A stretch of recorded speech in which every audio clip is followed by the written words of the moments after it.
Before we bought this van 1.5 months ago, we were so lost in everything you need to know for buying a van here in New Zealand. What kind of van conversions are there? Where can you buy them? What is a decent price to buy a van here in New Zealand? There is a Wheel F, a Rego, a battery life, insurance, all that kind of stuff. So I decided to make a video about it with all of that explained. So it will be so much easier for you to buy your van here in New Zealand. So yeah, let's start with where to buy a van and when to buy a van. But I'm gonna sit over there on the bench and explain you all of that. Okay, let's talk about seasons. The season you arrive in New Zealand is actually quite important, and New Zealand is beautiful all year round, but it can be a little bit chilly in the winter. 15 degrees chilly in the North Island, and the South Island it can be really cold. So it's very important to consider when you want to arrive here in New Zealand. Most people arrive like in spring and will leave in autumn, and that also makes it high season for tourism and the worst season to buy a van, I would say, because a lot of people want to buy a van then, and not a lot of people are leaving New Zealand and selling their van. So spring is probably not the best season to buy a van. But what we did is we arrived here in winter and we bought a van in July. So July is like hard winter. There were a lot of people leaving New Zealand and there weren't that many starting van life. So it was a perfect time to buy a van. Another thing that's important is like the location, and especially if you didn't arrive yet in New Zealand, then this might be something for you to consider. You can arrive in Auckland in the North Island, or you can arrive in the South Island. I feel like there are more people selling and buying their vans in Auckland, so there are more options, but it also makes it a little bit more expensive. It can also be a fully coincidence. It's just something to consider when you come to New Zealand, like where do you want to start? Okay, so now where to buy a van, and there are a few options actually, and my favorite one is Facebook groups. And maybe this is the right moment to tell you that there is a full guide of all the tips you need, everything you need to know to buy a van in New Zealand, linked in the description. In this guide there is also links to like the Facebook groups that I use, and all the prices, all those things are in this guide. So the link is in the description if you need that. But back to the story, always make sure that you view the van in person. There are so many options on Facebook group, and like daily there will be new options available. Another option is Trade Me. That is a website for second-hand stuff here in New Zealand, and it's like a marketplace, like an online marketplace. You will also find vans there, and what you will see is that a lot of vans posted on Trade Me will also be on Facebook, but not the other way around. There are a few commercial sellers here in New Zealand where you can buy a van from. Those commercial sellers have of course pros and cons. A pro is probably you have like more guarantee that the van is safe. Most of the things will be new and you will be like the first one living in a converted van, and it's also just a set deal. So if you want it, you get it. You don't have to and do the whole buying, selling game and discussing a price and that kind of stuff. So a commercial seller is basically like a company or someone that buys a van and converts it into a converted self-contained van and then sells it again. And you will see that a lot here in New Zealand. Just keep in mind that if you buy it from like a commercial seller, it will be more expensive and you won't get all the cutlery, the pants, the blankets and everything like that. That won't be included in most vans of that. So that's something to keep in mind.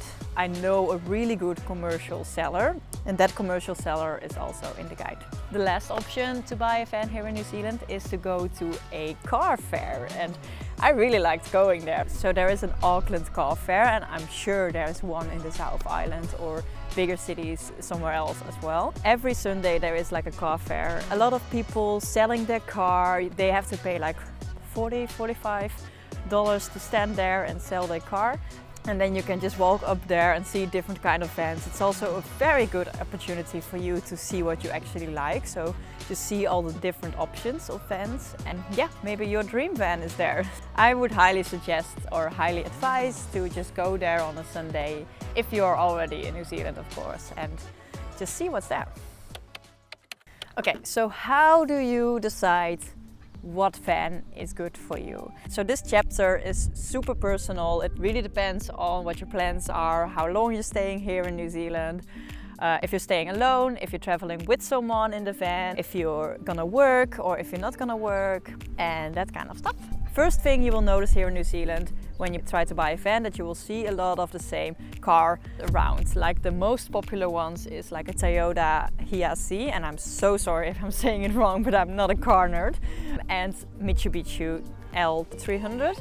That's the one we have. A Nissan Caravan, and also if you have a little bit of a higher budget, I love a Ford Transit or Mercedes Sprinter, but that's like higher budget. Then the first thing you're probably gonna look at is like what kind of conversions are there? Is there a kitchen inside or outside, for example? This was a big thing for us, or at least we really wanted the kitchen inside, as we started in winter and we knew it was gonna be like cold in the evenings and that kind of stuff. So we wanted to be able to cook inside. There are some pros and cons with both of them, because if you have the kitchen inside, you really need to air out everything every time you cook. But if you have the kitchen outside, for example, you always have to go outside to cook. You also have like gas stoves that are able to put inside and outside. So these are the things you can look for.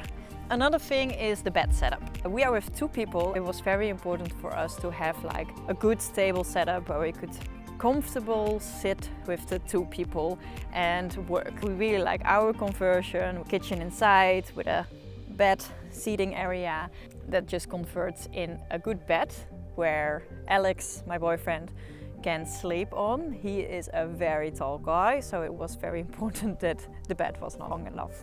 So that's something to think about. You also have other vans with a different kind of conversion. Do you want a high roof or a normal roof? Like, that's a big thing. A high roof is probably gonna be a higher price as well. It's gonna be more expensive, but it will make you be able to stand up in your van, and that makes it a lot easier to change, for example, and that kind of stuff. And a high roof will also give you more storage space.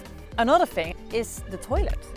Most vans just have like a portable toilet, which is good. You can just, you know, drag it out, do the thing if you need it, and then put it away so you don't see it all the time. But in June 2025, there will probably be a new rule here in New Zealand that you need a fixed toilet in the van to be self-contained, and that's something to think about. Like, I don't know when, of course, you're watching this video or when you're planning to go to New Zealand, but if you're coming around that time, just look for a van with a fixed toilet.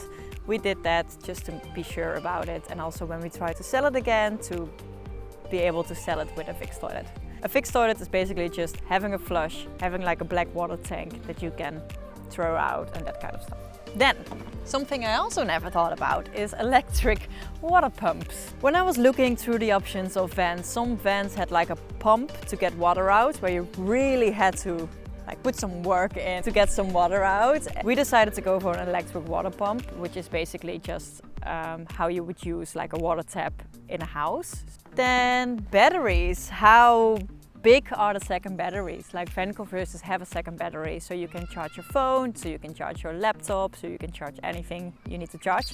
The more amount of battery you have will allow you to stay longer off-road. If you're like us and you watch series in the evening, or you work from the van and you use your laptop quite a lot, then it's probably smart to have a battery more than 100 amp hour with a 600 watt converter. We have 100 amp hour now with a 600 watt converter, and we can only do maximum like 2 days off-road with our battery. The battery charges phones, laptops, but also our fridge, and that's also something you need to think about. Like, even though you don't charge anything, it will always charge your fridge if you have like an electric fridge. Then a little bit more of the basic stuff, like, is it diesel or petrol? The big difference about it is obvious. It's better for the environment. But another thing is the prices. Like, the petrol prices are higher here in New Zealand. All the prices, by the way, I will discuss at the end of this video, so keep watching for that. The diesel prices are cheaper, but you also need to pay a tax over diesel. So eventually you will, like, diesel will be like here and petrol will be like here. So eventually it doesn't really matter that much on the price side of that decision. Then the last thing I want to discuss about how to choose your van is the mileage. And the mileage is how far has the car driven. And This was, when we arrived here in New Zealand, that was kind of a shock for us. Like, it's so normal here to buy a van, travel through the whole country, come back, sell it again. That also means that those cars have driven a lot. So when we saw a car above 250k kilometers, we were in shock. Just like, oh no, we don't want that. But that's actually a pretty good range of buying a van. Like, we've also seen cars being sold of almost 500k kilometers as a mileage, and like those cars are pretty good to up to 300, maybe 350k. So if you just keep under the 280, I would say, I think then you will be fine. That is of course depending on, is the car maintenance well, did the previous owner do like services every now and then, and that's also very important to check on the car. So okay, let's go to all the legal stuff.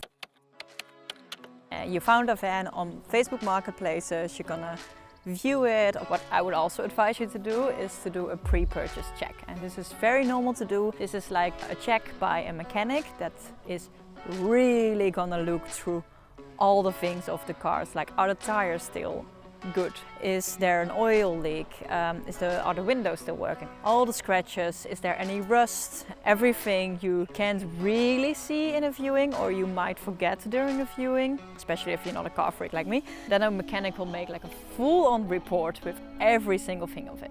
Like when we bought this van, we tried to look for rust, we tried to look for oil leaks and that kind of stuff. But when we got back the pre-purchase check, we found out that there was some rust going, that the tires were dead. So a pre-purchase check is very important, and I will tell you the price at the end of this video.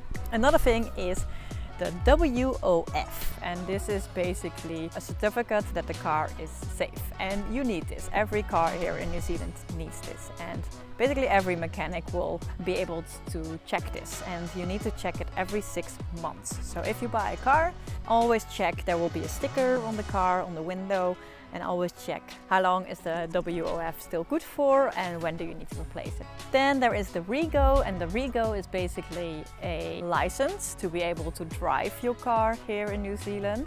And also for the Rego there will be a sticker in the window on the car telling you how long the Rego is valid for. You can easily buy more Rego at a Post NZ office. When you found your dream van, you have to transfer it on your name, so you have to transfer the ownership. You can also do that at a Post NZ office. It's super easy to do. It's basically just filling in a form and it's yours. You don't even need to bring like the previous owners. You can just do it yourself, and it will also cost you a little bit of money. I think that was $10. Yeah, something like that. Then insurance. You don't need to have an insurance here in New Zealand, but it's highly recommended. So it's highly advised to get insurance, or at least the minimum of insurance. So there are a few options, basically 3 big options to choose from. That is the third-party insurance, the third-party with fire and theft insurance, and there is like a full coverage insurance. And the first one that I was saying, then you're only covered for when something happens, you're in an accident, and you're only covered for the other van, so you only pay for the other van. And with the full coverage, that's also included, but it's also more expensive, of course. So it just depends on where you feel comfortable with. And an insurance you can get at the AA website. There's also the pre-purchase check on the AA website. We have an insurance through there.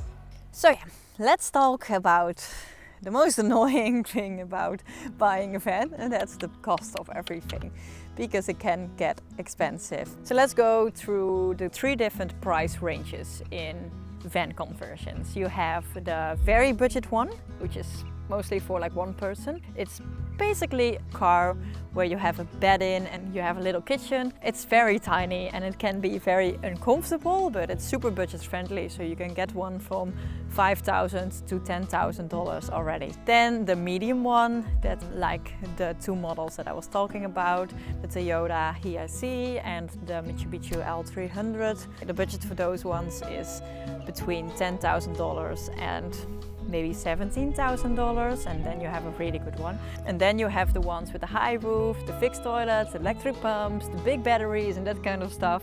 Then you will go to up to $22,000.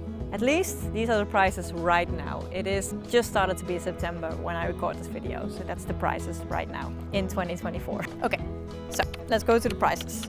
A pre-purchase check can cost you like $180. It is very normal to split that with the previous owners and you, for example, so the owner and the buyer. Then you have the Rego, that's from $42 to $144, depending on how long you want to extend the Rego. Then every 10,000 kilometers you need to do a service if you want to maintain the car. And that full service is €369. So then you get like an oil change and everything like that. Then the WOF will cost you $78. Then insurance, we had like the second option that I was talking about. So we have the third party with fire and theft insurance, which is around $50 a month at AA.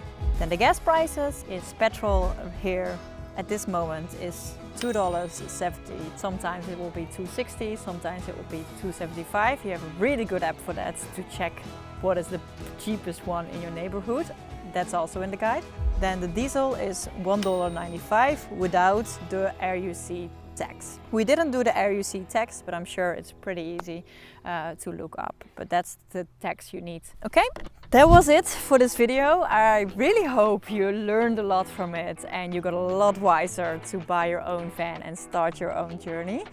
I also linked the full van tour of our van in the description if you want to check that out. And I'm uploading a van life vlog, like our journey, every week here on YouTube if you want to see that. We are exploring every single part of New Zealand, so if you want to check it out already, how it is to do this van life here, then make sure you subscribe or watch the videos on my channel. For now, I wish you the best of luck to buy a van here in New Zealand, and thank you for watching. Doei!